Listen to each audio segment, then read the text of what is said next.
The first prototypes of the electric C-Class were spotted as early as 2023, with extensive camouflage and stickers all over the bodywork. When putting together our rendering, we took into account its shape and detailing, trying to echo the design of the company's most recent models.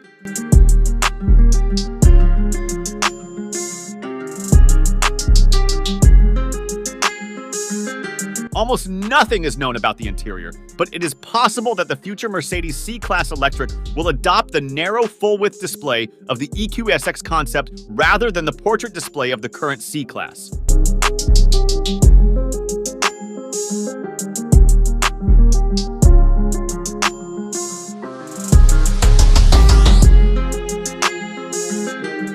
At the front, we should see Mercedes' typical electric grille in gloss black, while the headlights could be more vertically developed and not visually integrated into the grille as on the EQE and EQS.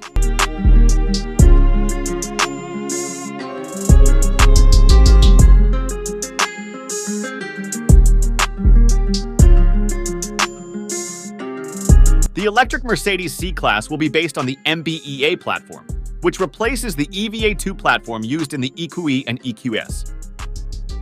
MB.EA is a dedicated electric platform that will underpin all of Mercedes' mid-size, large, and luxury class models to be launched after 2025.